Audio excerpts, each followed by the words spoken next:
embora continuar e fechar o processo decisório. Eu tinha falado da questão do arbítrio delimitado, lembra disso? Efeito de posição e de disposição, quer dizer, eu ia falar disso, né? Nós tínhamos fechado que nós tínhamos dois tipos de processo decisório, o processo racional e o processo de racionalidade limitada. O processo de racional diz que envolve escolhas racionais, tá certo? E envolve todo aquele procedimento, né, para a escolha das alternativas otimizantes ou das soluções otimizantes. O processo de racionalidade limitada diz que as escolhas são satisfatórias e relativas, não são otimizantes, certo?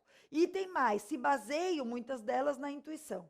E aí, um dos fatores que leva a isso a acontecer, segundo os estudiosos e Herbert Simon, é o que a gente chama de arbítrio delimitado, ou seja, uma decisão delimitada pela posição e pela disposição. O que significa isso? Dependendo da posição em que você esteja na situação, né, você vai tomar uma decisão para um lado e para o outro. Vamos imaginar que você seja um gerente de marketing. E aquela área de marketing está passível de ser extinta da organização, porque a organização vai terceirizar esses serviços de marketing, né, para buscar especialistas nesse assunto e reduzir custos operacionais e financeiros, né, tendo em vista que é uma área de marketing de uma empresa que não é de marketing, gera um aumento de custos, tá bom? Então, qual a ideia? Se você é o gerente, eu pergunto, na posição de gerente, você vai opinar por terminar esta área, entendeu? Então, o que é o arbítrio delimitado? Que a tua decisão é delimitada pela posição no qual você está. E mais, pela disposição em querer aquela mudança ou não. Tá certo? Então, a gente vê muito, não só a posição, mas a tua disposição. Ah, eu não quero saber, né, de mudança, eu não quero saber desse equipamento, eu não quero saber de aprender nada de computador, tá certo? Então, dependendo da tua disposição, do teu ânimo, né, também isso pode comprometer o processo decisório. Ou seja, gente, o processo decisório de racionalidade limitada, ele tem presente nele a subjetividade. Tá certo? A subjetividade, que significa um juízo próprio, que depende de outros fatores ligados a valores, a ideias, ligados à disponibilidade de informação, ligados à tua vontade, ao teu estado de ânimo, que vai fazer com que você escolha uma alternativa e não outra alternativa. Tá certo? E mais interessante do que isso, né? Segundo os estudiosos, e isso foi constatado, mesmo no processo racional de tomada de decisão, mesmo no processo racional, há subjetividade. Aí você parou assim, como, Beth? Anota isso aí. Mesmo no processo racional de tomada de decisão, cadê? Tá aqui. Nos modelos racionais, né? Aqui, nos modelos racionais, a tomada de decisão, ou seja, a escolha de alternativas, de critérios para a decisão, é permeado de percepções e de subjetividades, gente. E mais ainda, aí você está dizendo, Beth, então você está dizendo que o processo racional, mesmo o processo racional, é permeado de subjetividade? Com certeza. Eu vou dar um exemplo para você enxergar aqui. Eu tenho um processo racional no qual eu tenho duas alternativas. Eu fui demitida do meu emprego, certo? Eu tenho um problema, eu fui demitida. E aí eu tenho duas possibilidades de resolver esse problema. Ou eu vou estudar para concurso, ou eu vou procurar um novo emprego na iniciativa privada. E aí eu começo a levantar, né, os dados matemáticos e estatísticos para ver qual é a melhor solução. E aí eu, por exemplo, vejo que se eu for estudar para concurso, eu vou demorar mais para arrumar emprego, tá certo? E, em compensação, eu vou ter mais estabilidade no meu emprego no longo prazo. Se eu for procurar um emprego na iniciativa privada, eu posso encontrar um emprego mais rápido, certo? Mas, em compensação, eu corro o risco de ser demitida novamente quando tiver uma outra crise daqui a 5 anos, 10 anos. Certo? Então, você escolheu duas alternativas. Isso não é um modelo racional. Aí você calcula ali pelo tempo, não sei o quê, usa probabilidade, usa estatística, usa gráficos, e aí você descobre que a melhor solução é, por exemplo, estudar para concurso, ou a melhor solução, diante da tua necessidade de dinheiro hoje, é procurar emprego na iniciativa privada. Certo? Então, você descobre a partir de métodos quantitativos qual é a melhor solução. Mas eu vou te dizer que eu Elizabeth Moreira, a partir dos meus valores, das minhas ideias, das minhas idiosincrasias, ou seja, da minha subjetividade, eu criei uma nova alternativa que você não viu. Ou seja, a escolha de alternativas envolve subjetividade, mesmo no modelo racional. Então, quando eu trato de um modelo racional, a gente diz assim, mesmo que eu tenha bases racionais, a escolha de alternativas envolve subjetividade. Aí você vai dizer, como, Beth? Porque você determinou 2 alternativas. Eu tenho uma terceira, casar com um homem rico. Ah, gostou? Você nem tinha pensado nisso, né? Mas eu pensei, mentira, não pensei nada.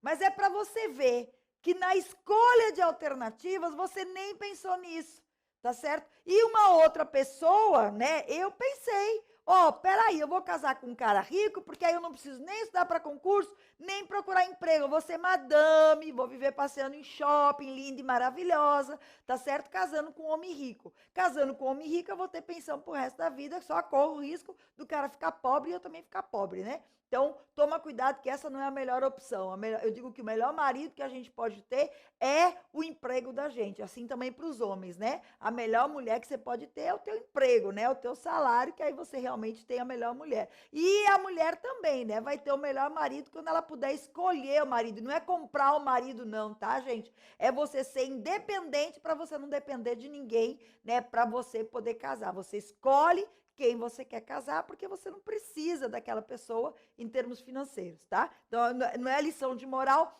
mas é uma alternativa que eu sei que tem muita gente que levantou, tá certo? Muita gente, não só mulheres, como homens também. E aí eu pergunto a vocês, a racionalidade, ou este modelo é racional? É, mas envolve subjetividade? Envolve. Quando? Quando da escolha de alternativas, porque aí envolve valores, ideias que dependem de cada um. Além disso, a gente diz que até a definição do problema é subjetivo. Sabe por quê? Porque o problema para um pode não ser um problema para outro. Tudo depende da percepção. Ou seja, o que pode parecer um problema para uma pessoa, para outra não é. Rapaz, o que essa pessoa está chorando? Essa pessoa reclama demais. Por quê? Porque eu não enxergo como problema. Em compensação, a pessoa acha que aquilo é o mundo, que aquilo é, né, o fim do mundo. Porque para ela é um problema. Então, a gente diz que em todos os modelos, né, a gente tem a percepção. Ou seja, um problema para um pode não ser um problema para outro. Tudo depende da percepção. E mesmo nos modelos racionais, as decisões são permeadas de percepção. Então, a gente diz que mesmo nos modelos racionais, nós temos subjetividade. E o problema, e até a definição do problema, envolve subjetividade, tá bom?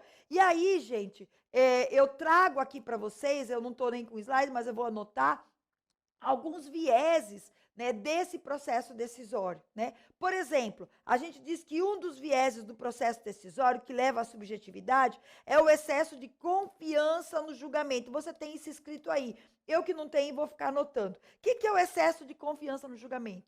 Segundo os estudiosos, quanto mais informação as pessoas têm, menos confiança elas têm. Por exemplo, quando você tem, eu costumo dizer concurseiro, né? Concurseiro que estuda pra caramba. Veja, ele sai da prova inseguro. Eu tenho uma amiga minha que saiu da prova há 10 anos atrás do tribunal, ela fez concurso do tribunal, né? Porque eu dizia, o tribunal é maravilhoso, que ela estudou 2 anos e passou, né? Mas ela foi fazer a prova e quando ela saiu, saiu chorando, né? Me lasquei, me dei mal, não sei o que, né? Aí eu olhei para ela e fiz assim, por quê? Ela sabe porque tinha isso, tinha aquilo outro, não sei o que. Aí eu disse, minha amiga, você passou.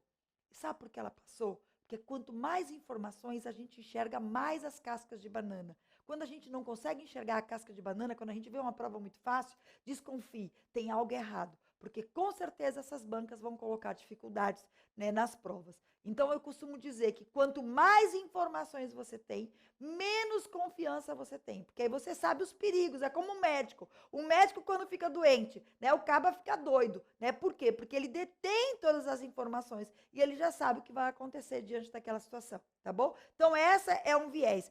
Outro viés que a gente tem é o que a gente chama de o viés da ancoragem. Sabe o que é o viés da ancoragem? É aquela história da primeira impressão é a que fica. Você já ouviu falar nisso? O cara muda, muda, muda e a gente não enxerga. É aquela primeira impressão. A ancoragem. Disse aquela informação e você bota aquela informação na tua cabeça e você não consegue visualizar uma coisa diferente, tá certo? Então, o viés da ancoragem é exatamente isso, né? Você trabalhar, né, aquela primeira impressão e não mudar aquela primeira impressão acerca daquela pessoa. E aí você toma uma decisão, ou daquela pessoa, daquele fato, daquela situação, a partir dessa tua visão, né, que a gente diz que está congelada, tá bom? Outro viés que a gente tem aí, né, que a gente chama de o viés da disponibilidade. Gente, o viés da disponibilidade ou as armadilhas da disponibilidade significa o seguinte: as informações que estão mais disponíveis, né, são aquelas que a gente leva mais em consideração para tomar decisão. Deixa eu dar um exemplo. Tem muita gente que morre de medo de viajar de avião. Minha gente, o número de mortes por acidente de carro é infinitamente maior do que um acidente de avião. Tudo bem, o acidente de avião mata 150 pessoas, 200 pessoas, tá certo? Mas é um caso, digamos assim, a cada ano, né, que acontece. Né? Mas, olha, 200 pessoas morrem, às vezes, num dia em todo o Brasil de acidente de carro. Em um dia, tá certo? Só que o quê? Quando acontece um acidente de avião, aquela informação fica disponível dias e dias e dias. É o viés da disponibilidade, é a informação mais fácil de ser acessada. E é essa informação, ou baseado nessa informação, que muitas vezes a gente escolhe viajar de carro em vez de viajar de avião, por achar que o carro é mais seguro, tá certo? Outro viés que você tem aí é o viés da representatividade. E a representatividade é você avaliar representatividade. Representatividade. Tá péssimo, né? É você avaliar um evento a partir, né, de um evento pré-existente, que é o caso do avião também. Ou seja, a partir de um evento pré-existente ou da representatividade daquele evento, né, você acaba avaliando todos os outros eventos. Ah, aquele evento aconteceu e eu me dei mal ou eu me dei bem, né? E aí você acaba avaliando os outros eventos, porque aquele representou muito na tua vida. É outro viés. Ou seja, gente, são armadilhas do processo decisório. Fora isso, a gente tem outras armadilhas para esse processo decisório, por exemplo, o erro de comprometimento. Comprometimento, tá uma bagunça aqui, né? Mas aí eu tô falando, tô escrevendo para você Erro de comprometimento, erro de aleatoriedade, ou o comprometimento significa você tá tão comprometido naquela situação que você acaba mantendo aquela decisão, né? Porque você não vai recuar. Né? Eu já vi casos, vou dar um exemplo, né? Eu já vi casos de pessoas que namoram 10 anos, né? Brigam, mas namoram 10 anos. E aí resolvem casar. Sabem que aquilo não vai dar certo, porque se quando o namorado brigam pra caramba, sobretudo nos últimos anos, né, mas estão juntos há tanto tempo que não, tem que casar. E às vezes passam 6 meses casados. Você já viu situações assim? Pois é, são pessoas que estão tão comprometidas, né, que é melhor seguir adiante do que desistir. Né? E aí, gente, está cometendo um grande erro, é uma grande armadilha, tá certo? Porque é melhor desistir antes do que manter. Por exemplo, tem empresas que estão quebradas, né? E aí elas mantêm na tentativa de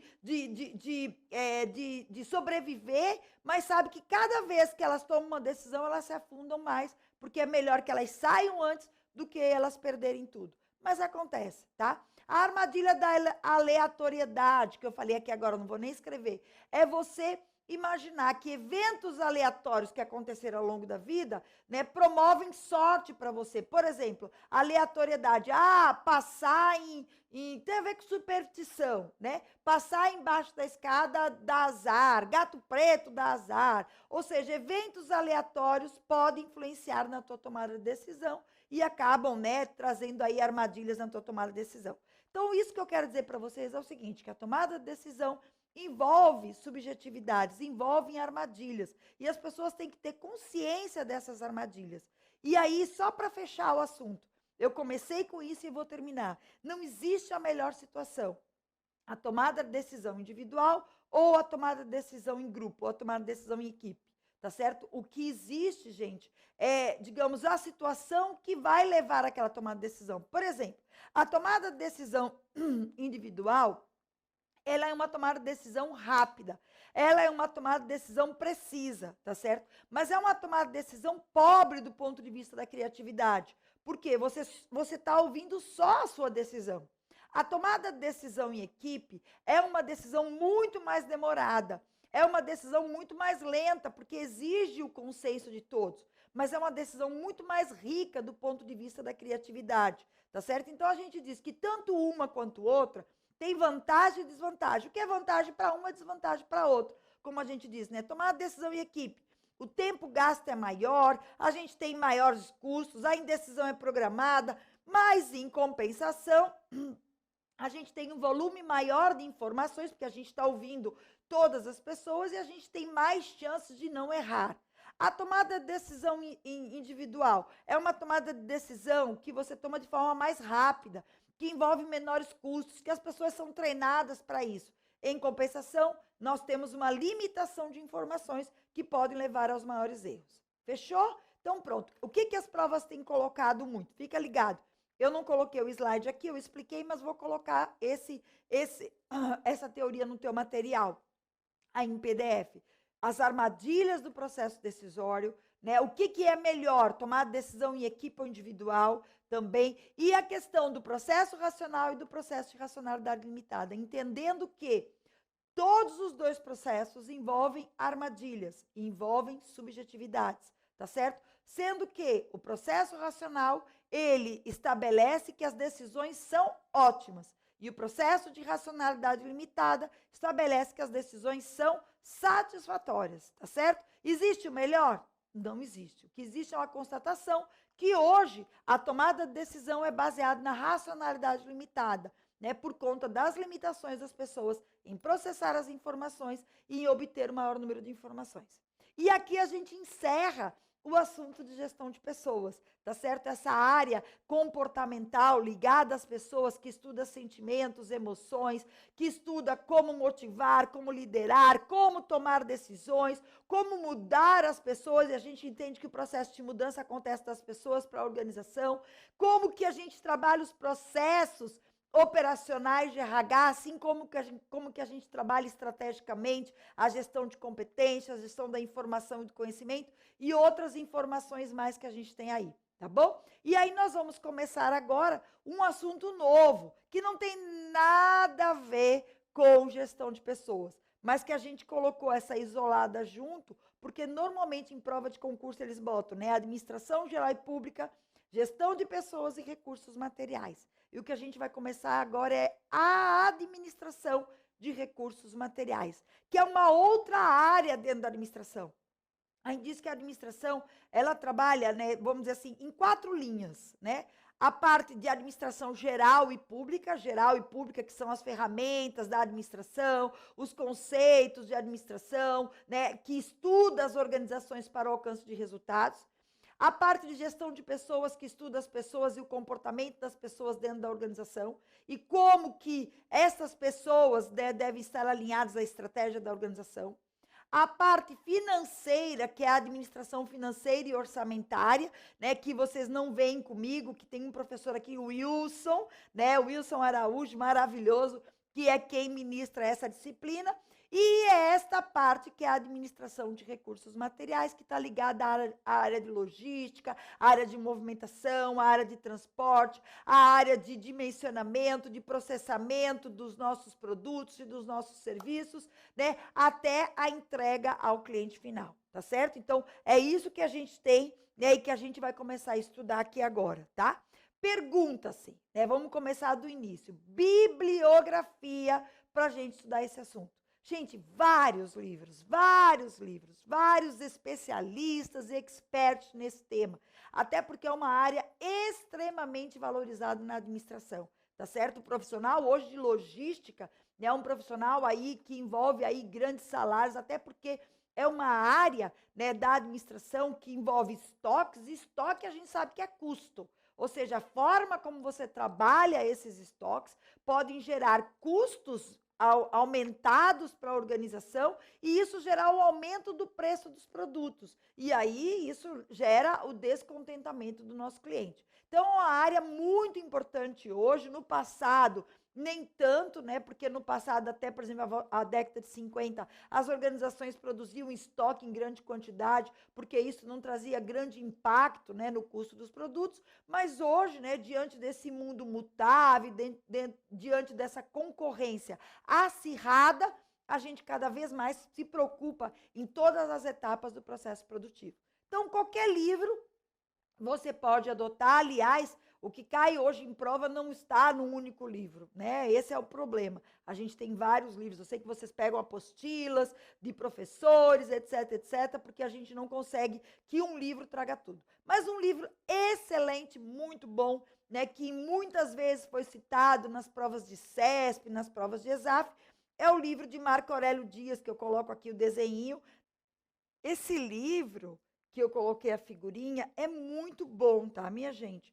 Mas, como eu disse, né, você pode adotar qualquer outro livro, tá certo? Desde que traga, né, a administração de materiais. Inclusive, como eu disse, né, as bancas citam bastante esse autor, mas existem outros autores, né, que também complementam alguma informação, né? Então, fique bem à vontade. Né? Fora isso, a gente tem o nosso material aqui, a apostila, né, que a gente coloca aqui nos slides e a apostila que a gente disponibiliza em PDF para você, que você pode também usar, né, para estudar, com certeza, né, e a gente vai aprofundando uma ou outra coisa através das questões, né? Mas, no geral, né, o que tem aí na apostila é o que você vai ter que saber, né, em prova de concurso, tá certo? Como a gente disse, né, começando do zero e entendendo essa área. Aí eu só queria fazer uma observação para você ficar tranquilo, né?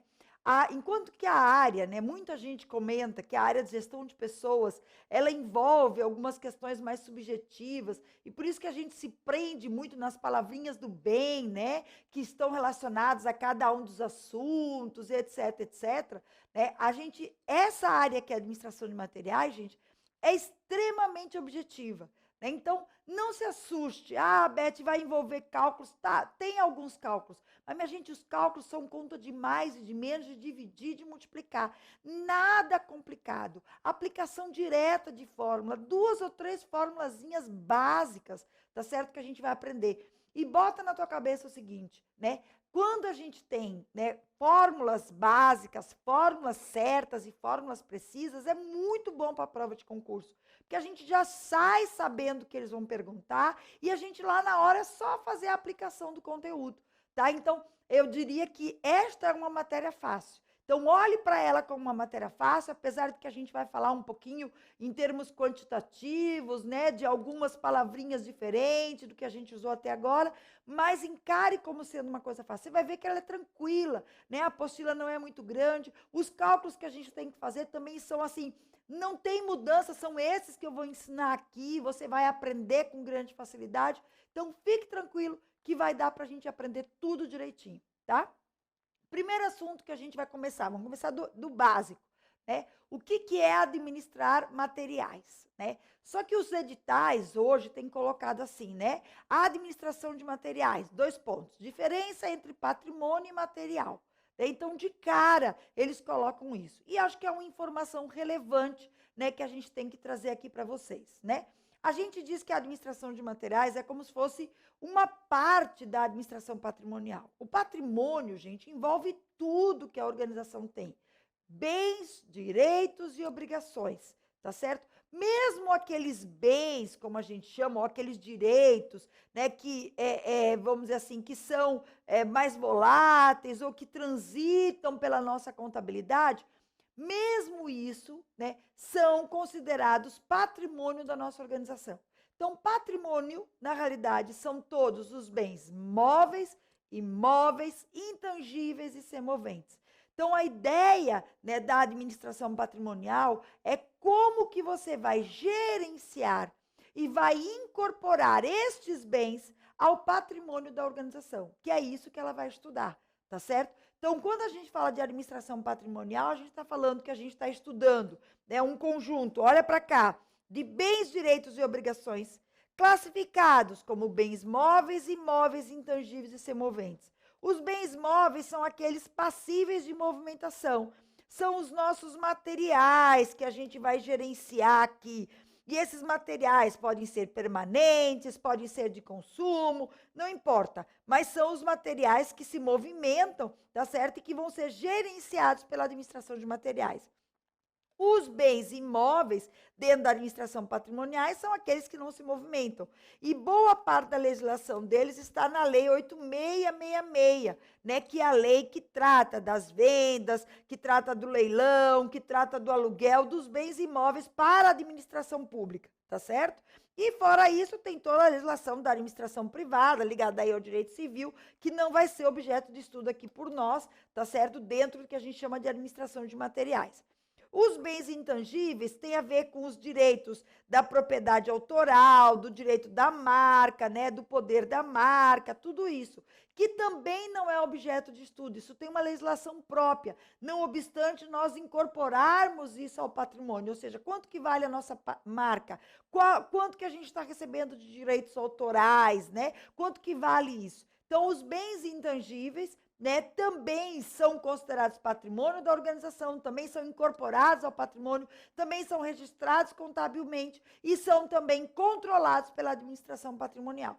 E, por fim, os bens semoventes, que se enquadram aqui nos bens materiais, tá certo? Que estão passíveis de movimentação e que também se incorporam ao patrimônio da organização, tá bom? Então, a gente entendeu o que é a administração patrimonial, tá? O que a gente vai ver no próximo bloco é o que dentro da administração patrimonial nós vamos estudar aqui? Ou seja, o que é a administração de materiais, que é como se fosse uma parte, em alguns momentos, da administração patrimonial, tá certo? Que envolve desde o planejamento daquilo que a gente vai comprar, ou vai transformar, ou vai adquirir de materiais, né? Até a entrega ao cliente final, ou seja, envolve a parte externa da organização e a parte interna da organização. E como é que nós vamos administrar estes materiais e o que são esses materiais? Nós vamos ver já já no próximo bloco, tá bom?